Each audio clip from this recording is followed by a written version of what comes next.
বহুদিন আগের কথা। একটা গ্রামে সুরেশ বলে একজন বাস করত। খুব গরিব ছিল সে। ছোট্ট মতন একটা কুঁড়ে ঘরে থাকতো, আর কষ্টে সৃষ্টে দিন কাটতো তার। তিন কুলে তার কেউ ছিল না। গ্রামে এদিক ওদিক কাজ করে কিছু টাকা উপার্জন করতো সে। এভাবেই তার দিন কাটত। দুবেলার দুমুঠো ঠিক করে পেট ভরে খেতে পেত না সে। এইভাবেই চলতে চলতে একবার শীতকাল এসে গেল। সুরেশের আর সুদিন আসে না। ঘরে বসে বসেই সে ভাবনা চিন্তা করতে লাগলো। না, এভাবে তো আর চলছে না। গ্রীষ্মকালটা তো কাটিয়ে ফেললাম, কিন্তু শীতকালটা এভাবে কাটবে না। পেট ভরে খাওয়া তো আছেই, তাছাড়া গরম জামা কাপড়ও তো দরকার। না, আমাকে আমাকে তো কিছু একটা করতে হবে, নয়তো আমি আর বেঁচে থাকবো না এই শীতে। হ্যাঁ হ্যাঁ, একটা বুদ্ধি মাথায় এসেছে। খেজুর রস বিক্রি করলে কেমন হয়? শীতকালে তো মানুষ খেজুর রস, খেজুরের গুড় খেতে খুব ভালোবাসে। হ্যাঁ, এটাই ভালো হবে, এটাই করব। যাই, খেজুরের রস জোগাড় করি গিয়ে। এই বলে সুরেশ ঘর থেকে বেরিয়ে পড়ল।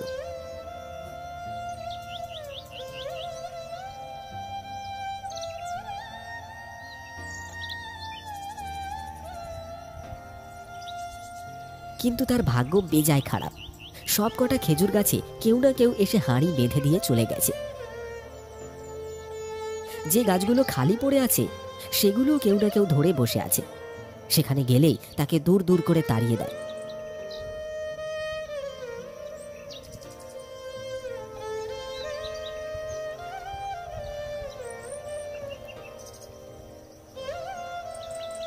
সুরেশ মনের দুঃখে এসে বসল পুকুর পাড়ে। বেজায় মন খারাপ তার।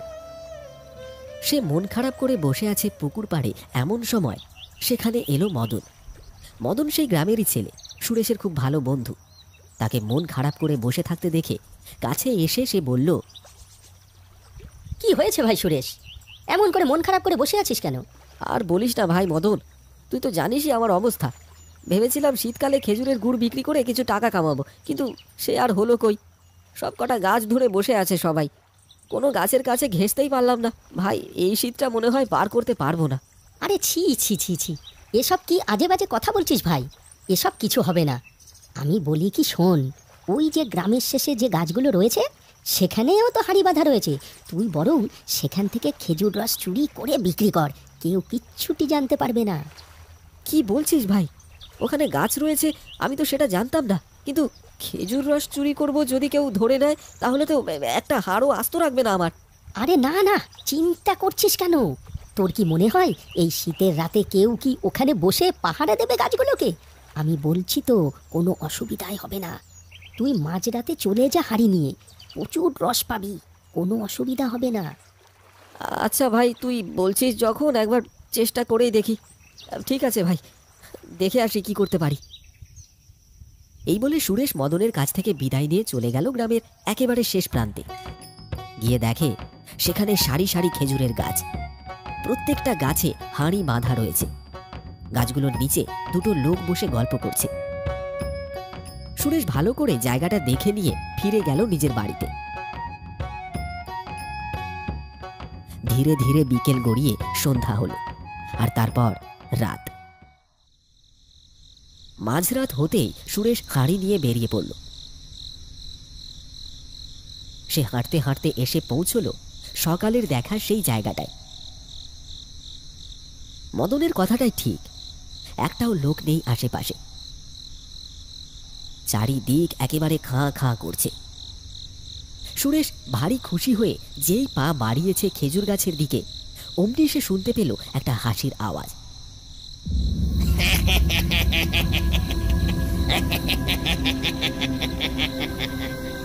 মাঝরাতে এত জোরে হাসির আওয়াজ শুনে ভয়ে কাঠ হয়ে গেল সুরেশ। সে সাথে সাথে হাঁড়ি নিয়ে দৌড়তে শুরু করলো। এক দৌড়ে সে নিজের বাড়িতে এসে পৌঁছলো এবং সকাল হওয়া পর্যন্ত বাড়ি থেকে আর বেরোলো না।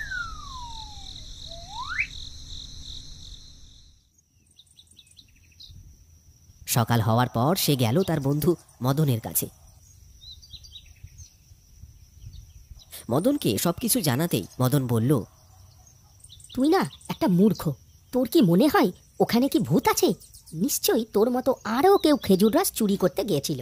তোকে দেখতে পেয়ে ভয় দেখিয়ে তাড়িয়ে দিয়েছে, যাতে তুই তার জিনিসে ভাগ না বসাতে পারিস।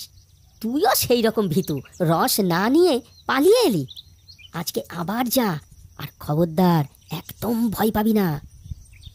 মদনের কথা শুনে সুরেশ আশ্বস্ত হয়ে বাড়ি ফিরল। আবার মাঝরাত হতেই হাঁড়ি নিয়ে বেরিয়ে পড়ল সে। হাঁটতে হাঁটতে চলে এলো আবার সেই জায়গাটাতে। আর আজকেও সেই একই অবস্থা। সারি সারি খেজুর গাছে হাঁড়ি বাঁধা আছে, চারিদিকে কেউ নেই। সুরেশ যেই আবার গাছের দিকে পা বাড়িয়েছে, অমনি হাসির আওয়াজ শুনতে পেল।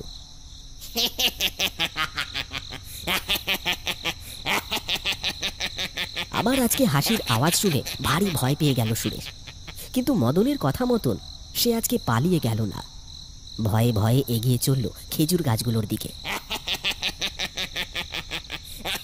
তারপর এগিয়ে এসে একটা গাছের নিচে হাঁড়িগুলো নামিয়ে রাখলো। যেই না সে গাছে উঠতে যাবে, অমনি পিছন থেকে কে যেন ডাক দিল তাকে। তোর তো দেখছি প্রাণের কোনো ভয় নেই। কালকেই তোকে ভয় দেখালাম, আজকে আবার তুই চলে এসেছিস খেজুরের রস চুরি করতে। সুরেশ ভয়ে ভয়ে পিছনে ঘুরে দেখল, তার ঠিক পিছনেই দাঁড়িয়ে আছে একটা ভূত। তার চোখ দুটো লাল, একদম লাইটের মতন জল জল করে জ্বলছে। তাকে দেখে ভয়ে আঁতকে উঠল সে। থর থর করে কাঁপতে লাগলো সুরেশ। তারপর হাত জোর করে বলল, ওরে বাবা রে, ওরে বাবা রে, আমার ছেড়ে দিন, আমার ছেড়ে দিন। আমি আমি ভুল হয়ে গেছে, আমার বাড়ি ভুল হয়ে গেছে। আমি খেজুরের রস চুরি করব না, আমায় দয়া করে ছেড়ে দিন। পেটের জ্বালায় খেজুরের রস চুরি করতে এসেছিলাম, দুমুঠো পেট ভরে খেতে পাই না। আমায় আমায় ক্ষমা করে দিন, আমি চলে যাচ্ছি। আমি চুরি করতে আর কোনোদিনও আসবো না, আর কোনোদিনও আসবো না। আমি তো তোকে খুব সাহসী ভেবেছিলাম, কিন্তু তুই তো বাড়ি ভীতু। এত ভয় পাচ্ছিস কেন? আমি কি কিছু করেছি তোকে? তুই ফিরে যা, তুই ফিরে যা এখান থেকে। আমার মতো ভুল করিস না। আমিও একদিন তোর মতন এখানে এসেছিলাম, আর ফিরে যেতে পারিনি। এখন তো দেখতেই পাচ্ছিস আমার অবস্থা।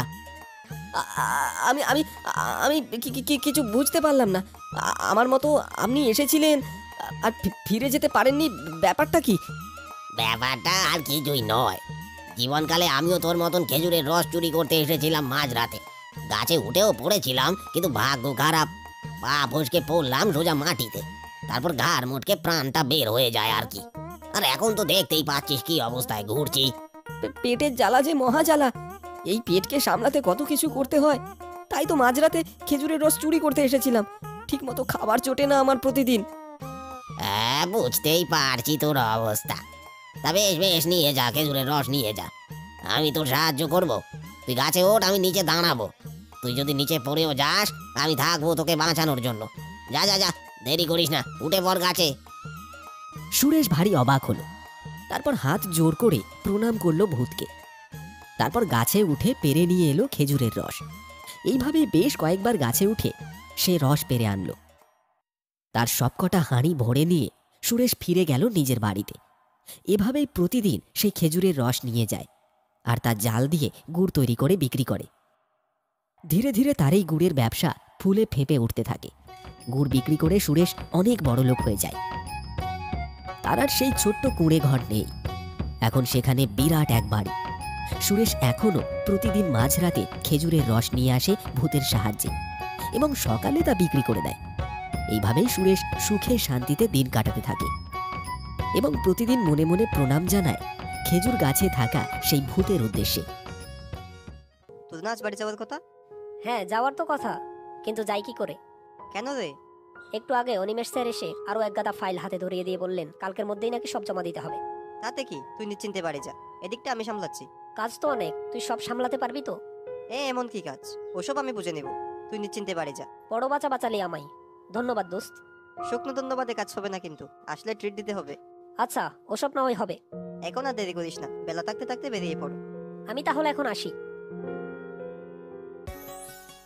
অফিসে যার সাথে কথা হয়েছিল ও আমার বন্ধু অজিত। আমরা একই সাথে কাজ করছি প্রায় 3 বছর ধরে। আমার সব সমস্যায় পাশে পাই ওকে। বাড়ি থেকে খবর এসেছে মায়ের শরীর খারাপ, যত দ্রুত সম্ভব বাড়ি যেতে হবে।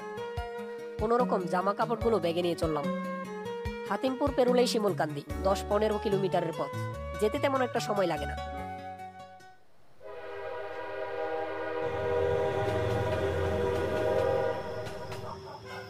প্রায় রাত 8টা নাগাদ গিয়ে পৌঁছলাম শিমুলকান্দি স্টেশনে। জনমানবহীন শুনশান স্টেশন। জনমানবহীন বললে অবশ্য ভুল হবে, মাঝে মধ্যে কয়েকজন মানুষের দেখা মিলছে রাস্তায়।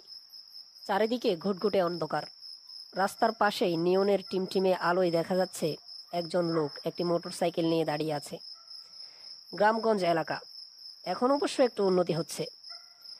ভ্যান রিক্সা ছেড়ে লোকজন এখন যাতায়াত করে ভাড়ায় চালিত মোটরসাইকেলে। লোকটির কাছে গিয়ে জিজ্ঞেস করলাম, দাদা মাস্টারবাড়ি যাব, আমাকে একটু পৌঁছে দিবেন? হ্যাঁ হ্যাঁ নিশ্চয়ই। তা মাস্টার বাড়িতে যাচ্ছেন, কোনো কাজ আছে নাকি? আমি অনিকেত মাস্টারের ছোট ছেলে আনন্দ, কলকাতায় থাকি, মাঝে মধ্যে আসা হয় গ্রামে।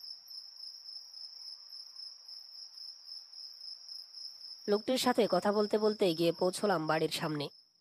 ভাড়া মিটিয়ে বাড়িতে ঢুকলাম। অনেকদিন পর বাড়ি আসলাম। খাবার দাবার শেষ করে বাবার সাথে গল্প করতে বসলাম। গ্রামের মানুষের অবস্থা এবং আত্মীয় স্বজনের খোঁজ খবর নিতে নিতে অনেক রাত হয়ে গেল। সারাদিনের ক্লান্তি শেষে বিছানায় শুতে ঘুম চলে আসলো।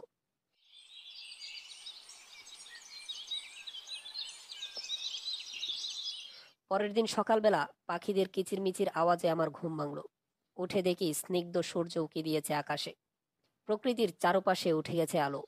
ভোরের হিমেল হাওয়ায় মনটা আজ ভীষণ ভালো। গ্রামের এই সবুজে ঘেরা পরিবেশ আর বিশুদ্ধ বাতাস আমার খুবই ভালো লাগে। সকালের নাস্তা শেষে গ্রামের নদীর পাড়ে গিয়ে দাঁড়ালাম। কখনো রৌদ্রময় উজ্জ্বল দিন, স্নিগ্ধ জ্যোৎস্নাময় রাত, দিগন্ত জোড়া ছায়া, ঘন বনবনানী, কত না নদীর রূপালী হাসি, এসবের তুলনা নেই। এ দেশের কাজল কালো দিঘির জলে ফুটে থাকা অযুত শাপলার শোভা, মাঠে মাঠে হাওয়ার দুলা, সর্ষে ফুলের অফুরন্ত সৌন্দর্য সত্যিই আমাকে মুগ্ধ করে। কিছুক্ষণ পর দুলালের কল। হ্যালো, কেমন আছিস আনন্দ? এই তো চলছে বেশ, তোর কি অবস্থা? আমিও ভালো আছি। শুনলাম তুই নাকি গ্রামে এসেছিস। হ্যাঁ, কাল রাতে আসলাম। তুই এসেছিস ভালোই হয়েছে। আজ বিকালে শিমুলকান্দি আর মুকুলপুর ক্রিকেট একাদশ, তোর কিন্তু থাকতে হবে। ও আচ্ছা, কিন্তু আমার তো আগামীকাল অফিস জয়েন করতে হবে। এসব অজুহাত শুনিয়ে লাভ হবে না। আমি যখন বলেছি আসতে হবে, তার মানে তোকে আসতেই হবে। আচ্ছা, রাখি তাহলে, বিকেলে দেখা হচ্ছে। দুলালের আমন্ত্রণ উপেক্ষা করার সুযোগ নেই। একসাথে ছোটবেলা থেকে একই স্কুলে পড়েছি, একই সাথে বড় হয়েছি। সে যখন বলেছে কি আর করার, এক প্রকার বাধ্য হয়ে যেতে হচ্ছে। অবশ্য ভালোই হয়েছে, অনেকদিন হলো গ্রামীণ পরিবেশে খেলাধুলা দেখি না, আজ তা দেখার সুযোগ হবে। দুপুরের খাবার দাবার শেষে ঘুমিয়ে পড়েছিলাম। ঘুম থেকে উঠে হঠাৎ মনে পড়লো আজ খেলা দেখতে যাওয়ার কথা। গ্রামীণ সৌন্দর্য উপভোগ করতে করতে চললাম। গ্রামের শস্য শ্যামল ক্ষেত, তৃণাচ্ছাদিত উন্মুক্ত প্রান্ত, পুষ্পপল্লবে ঘেরা ঝোপঝাড়, বৃক্ষরাজির সুনিবিড় ছায়া, নানা প্রকার পাখির কলতান, আমজাম কাঁঠালের কুঞ্জবন, প্রভাতের স্নিগ্ধ সূর্য কিরণ, গোধূলির স্তব্ধ গাম্ভীর্য সত্যি আমাকে মুগ্ধ না করে পারে না। গ্রাম বাংলার এমন শান্ত স্নিগ্ধময় রূপ, পুষ্পমঞ্জরিতে পরিপূর্ণ, এমন মানুষ মণ্ডিত সুন্দর পরিবেশ সত্যিই দুর্লভ। বন্ধুদের সাথে আড্ডা দিতে দিতে কখন যে 9টা বেজে গেল তা বুঝতেই পারিনি। প্রত্যন্ত এলাকা, এখানকার 9টা মানে অনেক রাত। জ্যোৎস্না গ্লাবিত রাতে প্রকৃতি যেন সবুজ পাড় সম্বলিত তারকার বুটি দেয়া নীলাম্বরী শাড়ি পরে, পুষ্পমাল্য শোভিত কণ্ঠে মনুলবার রূপ সমেত পল্লীর বাসর ঘরে প্রিয়জনের আগমন প্রতীক্ষায়। চাঁদের প্রদীপ হাতে কতখানি নির্নিমেষ দৃষ্টিতে চেয়ে থাকে। পল্লীর অগণিত মাঠঘাট, বিকালের সাক্ষী বটবৃক্ষের ছায়া, তৃণগুলো শোভিত অরণ্যানীর মাধুরী, শস্য ক্ষেতের শ্যামলিমা, এসবের অনির্বচনীয় সৌন্দর্য, সুদূর হতে ভেসে আসা রাখালের বাঁশির সুর দেশি বিদেশি সবারই হৃদয় মন হরণ করে। বারবার কেন যেন ভয় করছে। সাথে টর্চ আছে, অন্ধকারের জন্য ভাবি না, কিন্তু এই রাতের বেলা যে গাব গাছের নিচ দিয়ে যেতে হবে সেটা ভেবেই গায়ে কাটা দিয়ে উঠছে। কিছুক্ষণ হাঁটার পর যখন গাব গাছটির কাছে আসলাম, তখন দেখতে পেলাম সাদা কাপড় পরিহিত কেউ একজন গাছে হেলান দিয়ে দাঁড়িয়ে আছে। নিজের চোখকে কোনোভাবেই যেন বিশ্বাস করতে পারছিলাম না। ভয়ে ভয়ে আরো একটু সামনে এগিয়ে যেতেই দেখলাম সেই কাফন পরিহিত লোকটি আর সেখানে নেই। ভয় আর আতঙ্কে গলা শুকিয়ে কাঠ, শরীর ঠকঠক করে কাঁপছে। যখন আমি গাছের নিচে গেলাম, মনে হলো যেন কেউ আমার পা চেপে ধরেছে। পেছনে ফিরে দেখলাম একটি মেয়ের অভয়ব, ছায়ার মতো একটি কালো মুখ ছাড়া আর কিছুই চোখে পড়ল না। টর্চের আলো ফেলতেই সেই মেয়ের অবয়বটি শূন্যে মিলিয়ে গেল। আমি মেয়েটিকে খোঁজার চেষ্টা করলাম, আশেপাশে যতদূর টর্চের আলো যায় মেয়েটিকে কোথাও দেখতে পেলাম না। হঠাৎ গাবগাছের উপর থেকে একটি মেয়ের কান্নার আওয়াজ শুনতে পেলাম। উপরে তাকাতেই যা দেখলাম তাতে আমার শিরদাঁড়া বেয়ে একটা ঠান্ডা স্রোত বয়ে গেল। গাছের ডালে পেছন ফিরে বসে আছে একটা মেয়ে। পেছন থেকে কারো হাসির আওয়াজ শুনতে পেলাম। কে কে ওখানে? একটু সামনে আমার বাড়ি। আজ ফিরতে একটু রাত হয়ে গিয়েছে। আবার ছেড়ে দিন।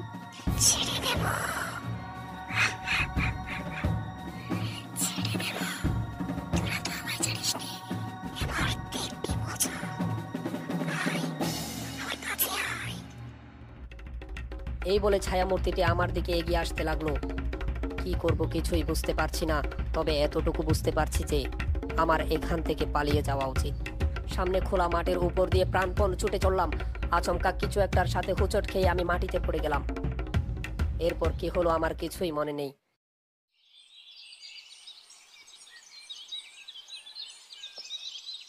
পরদিন সকালবেলা চোখ খুলতেই দেখলাম আমি আমার বিছানায় শুয়ে আছি, পাশে বাবা বসে আছে।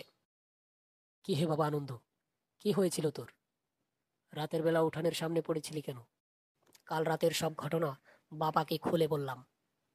তোকে বিকেলে যাওয়ার সময় আমি নিষেধ করেছি, রাতে দেরি করে না ফিরতে।